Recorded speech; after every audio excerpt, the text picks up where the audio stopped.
చాలా మంచి పేరున్న హీరోలు కానీ లేదంటే షణ్ముఖ్ అని ఒక యూట్యూబర్ అండి, చాలా ఫేమస్ అనమాట అండి. అతను వాళ్ళ అన్న గురించి, వాళ్ళ అన్న ఎవరో అమ్మాయిని మోసం చేశారని వీళ్ళు పోలీసులు వెళ్తే ఆ రూమ్కి వెళ్ళారనమాట. వెళ్తే ఇతను గంజాయి తాగుతూ పట్టుబడ్డాడండి. చాలా ఫేమస్ అనమాట. ఇప్పుడు చెప్పాను కదా, ఇప్పుడు కుటుంబం లేకపోతే అదండి 24 గంటలు పనిచేస్తూ కూర్చోలేం కదండి. అవునండి. ఆర్థిక అభివృద్ధి కాదు కదా అది. ఇప్పుడు ఎంత పెద్దవాడైనా ఎంత చిన్నవాడైనా తన భార్యతోనో భర్తతోనో అన్నతోనో తమ్ముడితోనో కొడుకుతోనో లేకపోతే కూతురుతోనో కూర్చొని కొద్దిసేపు కబుర్లు చెప్పుకొని తను ఒకవేళ సమస్యలు ఉంటే సమస్యలు చెప్పుకుంటే వాళ్ళు తీర్చకపోరు, ఆ సమస్యలు వాళ్ళు తీర్చలేకపోవచ్చు. కానీ మన సమస్యని వినేవాళ్ళను లేరు ఇప్పుడు, ఆ వినేవాళ్ళు కూడా లేదు. ఎందుకంటే ఈ కుటుంబ వ్యవస్థ పోవటం వల్ల. సో దాన్ని ఎలా తప్పించుకుంటారు అంటే తాగుబోతనం, అది లేకపోతే బయట తిరగటం, లేకపోతే ఆ మాదక ద్రవ్యాలు, గంజాయి. సో ఇలాంటివన్నీ ఈ సామాజిక రుగ్మతలు ఇవన్నీ కారణం ఏంటంటే కుటుంబ వ్యవస్థ చిన్నాభిన్నం కావడానికి కారణం. మీరు ఇప్పుడు అంతెందుకంటే నిన్న పేరు చెప్పకూడదు కానీ ఈ రోజు నిన్న ఒక పెద్ద బీజేపీ నేత కొడుకు కూడా ఏదో పట్టుబడ్డారని విన్నాను నేను. ఏది ఇక్కడ గంజాయినో ఏదో మా నల్లమందో ఏదో మా తెలీదు.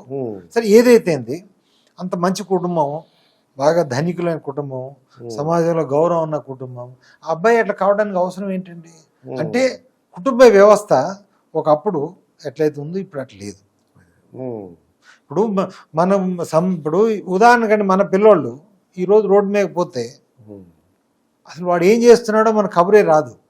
30 ఏళ్ల క్రితం నేను 40 ఏళ్ల క్రితం 50 ఏళ్ల క్రితం మా ఊర్లో ఉన్నప్పుడు అట్లా బయటికి వెళ్తే మా ఇంట్లో కబురు వచ్చేది, మీ వాడేంటి అటుపోతున్నాడు అని.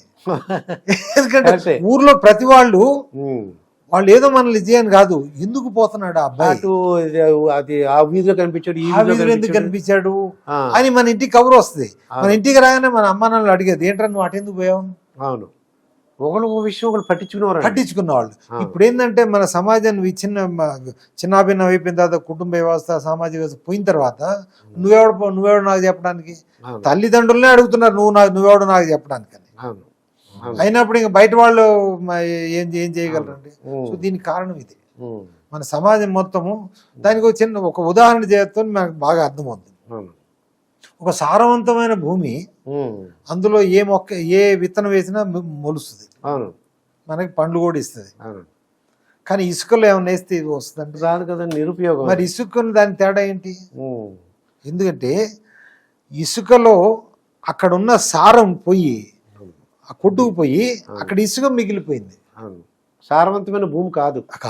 అట్లాగే మన సమాజం ఇప్పుడు ఒక ఇసుక రేణువులాగా కలిసి ఉన్న ఒక ఎడారి అయిపోయింది. ఒకప్పుడు సారవంతమైన సామాజిక సారవంతం ఏదైతే సమాజంలో ఉందో ఆ సారవంత పోయి ఈ ప్రజాస్వామ్య వ్యవస్థ వలన సారవంత పోయి ఇసుక రేణువులాగా మిగిలిపోయాం. మనం అంతా కలిసే ఉన్నాము. ఇప్పుడు ఎట్లయితే ఇసుక కూడా కలిసే ఉంటుంది కదండి, రేణువులు ఇసుక రేణువులు అన్ని పక్కపక్కనే ఉంటాయి, కానీ ఒకదాని కూడా సంబంధం లేదు. అర్థమైంది కదా? ఎందుకంటే వాటిని కలిపే అది ఆ సారం కానీ ఆ బంక కానీ లేదు. అది మనకి ఆ బంక ఏదైతే ఉందో అది మన మన కుటుంబ వ్యవస్థ. ఆ కుటుంబ వ్యవస్థను మనం చిన్నాభిన్నం చేసేటప్పటికి మనం అంతా ఇండివిజువల్స్ అయిపోయాం. ఒకళ్ళ సంబంధం లేని ఫిజికల్ గా పక్క ఇప్పుడు మన బస్సులో ప్రయాణం చేస్తున్నాం, సిటీ బస్సులోను అందరం కలిసి 70 మంది ఉన్నారు. వాళ్ళు ఒకళ్ళదాని వాళ్ళ సంబంధం ఉందంటే ఎవడు దాడు, ఎందుకంటే వాళ్ళకి బంధుత్వం లేదు. ఆ మధ్యన వాళ్ళకి ఎలాంటి బంధుత్వం కానీ ఎలాంటి కనెక్షన్ కానీ ఏం లేదు, ఎక్సెప్ట్ దట్ ఆ బస్సులో ఉన్నారు అంతే. మన సమాజం కూడా ఇప్పుడు అదే అయిపోయింది. అందుకోసం చూడండి, మన ముందు మర్డర్ అయినా కానీ ఎవడు పట్టించుకోడు, మన ముందు ఒక అమ్మాయిని ఏమైనా చేసినా పట్టించుకోరు, మన ముందు ఎవరన్నా పిల్లవాడిని కొడుతున్నా ఏం చేసుకోరు.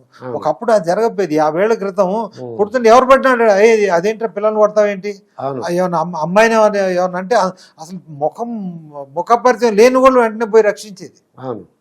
కానీ ఈనాడు అది లేదు. కారణం ఇదే, మానవ సంబంధాలు మొత్తం నాశనం అయిపోయాయి. ఎందుకంటే మానవ సంబంధాలు ప్రస్తుతం ఆర్థికంగా మనకు నిలబడిపోయినాయి. ఒకప్పుడు మానవ సంబంధాలు ఆర్థిక సంబంధాలు మాత్రమే, ట్రాన్సాక్షనల్ రిలేషన్షిప్స్. ఇంతకుముందు అది కాదు. ఇంతకుముందు hours was the cultural, psychological and human relationship. Now it is entirely transactional. So దానివల్ల నాశనం. అదండి. ఆ పిల్లలు కూడా అంటే చూస్తున్న పెద్దోళ్ళ పిల్లలు ఉంటారు.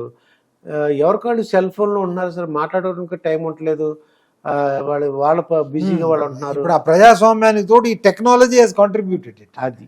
హ్మ్. Technology Hess contributed further individualisation. Okay. ఒకప్పుడు ఇప్పుడు మీకు సెల్ ఫోన్స్ రాకముందు సరే ప్రజాస్వామ్యం ఉన్నా కానీ ఏది కాలక్షేపం కోసం అన్న స్నేహితుడి దగ్గర పోయేది, లేకపోతే అన్న దగ్గర పోయేది, తమ్ముడి దగ్గర పోయేది, బామ్మర్ దగ్గర పోయేది, మామ దగ్గర పోయి మాట్లాడుకునేది. అవును. ఇప్పుడైనా అసలు పోన అవసరం లేదు. ఫోన్ మనం మాట్లాడుతున్నాం కదా, అవును. అన్ని పనులు ఇదే చేస్తున్నాం. ప్రజాస్వామ్యం plus this technology has contributed to the complete denuding of the soil. అవును. Soil erosion అంటారు చూసారా, అవును. it's completely eroded. హ్మ్. Our soil is eroded. Now we are only sand grains together. ఉన్నాం కానీ అక్కడ ఒకదాని ఏం బంధం లేదు, లేదు. ఏం లేదు. అవును. పూర్వం ఆ వీధిలోంచి వెళ్తుంటే అండి, నువ్వు గాంధీ గారు అబ్బాయివా, ఆ, నువ్వేం చదువుతున్నావు, నువ్వు ఏంటి లెక్చరర్ అవుతావా, అలా అడిగేవారండి. అవును. ఆ మాట అనేసరికి మాలో ఒక ఇన్స్పిరేషన్, అంటే బంధుత్వం అవన్నీ ఉండే. నేను వీళ్ళల్లో మంచి పేరు తెచ్చుకోవాలి, బాగా చదువుకోవాలి, ఉద్యోగం తెచ్చుకోవాలి, అలా అనిపించేది. ఏమైనా చేస్తే ఇది తప్పు పని చేస్తే పట్టుకుంటారు, అది మన గౌరవం పోద్ది, అవన్నీ ఉండే. పరువు అస్తమానం పరువు పరువు అనేది. అవునండి. ఇప్పుడు వాళ్ళు ఏమంటారంటే అండి, ఆడేస్తాడు పరుగు అయితే కరెక్టే, పరువు ఉంది, ఇది అటు పట్టుకుని ₹1,00,000 పట్టుకురా అంటున్నాడు.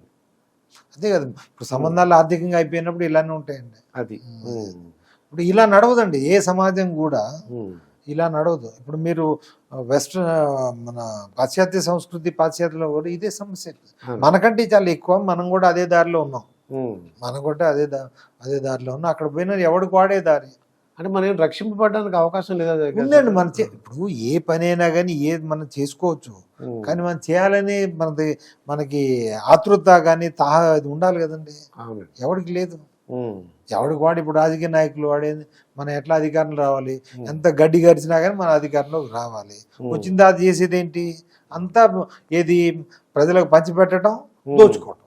అది ఇప్పుడు నువ్వు ₹1,00,000 దోచుకో, ఓ ₹1,000 పంచిపెట్టు. సో ప్రజలు ఏంటంటే మూర్ఖులు అయిపోయారు. మనకు ₹1,000 ఇచ్చారు కదండి, వాడు ₹1,00,000 అది తిన్నది నీ డబ్బే. పోనీ ఆ ₹1,000 తన డబ్బే అని ఇచ్చాడా? ప్రభుత్వ డబ్బే కదా. ఇది అంటే ఇప్పుడు ఈ విధంగా ప్రజాస్వామ్యం అంటే ఈ విధంగా. ఇప్పుడు ప్రజాస్వామ్యంలో ఒక ప్రొఫెసర్కి, మీరు హెడ్ మాస్టర్ అన్నారు కదా, ఒక హెడ్ మాస్టర్కి ఓటు విలువ, ఒక పనికిరాని గాలికి తిరిగే ఓటు వాడి విలువ ఒకటే ప్రస్తుత సమాజంలో. అంతే కదా. అయినప్పుడు నా వాల్యూ ఎక్కువ లేదు. వాల్యూ కాదు. ఇప్పుడు హెడ్ మాస్టర్ కి, ఒక గాలికి తిరిగే వెధవకి, ఒక జైల్లో ఉన్న క్రిమినల్ కి వాటి ఓటు విలువ మీకు ఒకటే. ఇది ఇది ఎట్లా అవుతుందండి? ఇప్పుడు 5,000 ఒకటే ఉంటాయా? లేవు కదా మరి. సో మీరు ఈ ప్రజాస్వామ్యం అంటే ఇది దీని వల్లనే ఎదురన్నట్టు. ఇప్పుడు 100 fools vote. ఇప్పుడు ఉదాహరణకి 100 మంది మూర్ఖులు ఎవరికి ఓటేస్తారో వాడే గెలుస్తాడు, కానీ 10 మంది మంచివాళ్ళు ఓటేస్తే గెలవడు కదా, ఎందుకంటే నంబర్ కావాలి. అవును. పెద్ద పెద్ద ఐఏఎస్ ఆఫీసర్లు, ఐఏపీఎస్ ఆఫీసర్లు కూడా పాపం వాళ్ళు ట్రై చేశారండి, వాళ్ళకి ఓట్లు వేయట్లేదు. అదే ఆశ్చర్యంగా ఉంటుంది. ఎందుకంటే అక్కడ ఓటేసే కారణం ఏంటి? నువ్వు నా కులమా, నా మతమా, నా ప్రాంతమా, నువ్వు ఆడా మగ, ఇన్ని రకాల ఇవన్నీ అయిపోయిందా, డబ్బులు ఇస్తావా, ఎంత ఇస్తావు?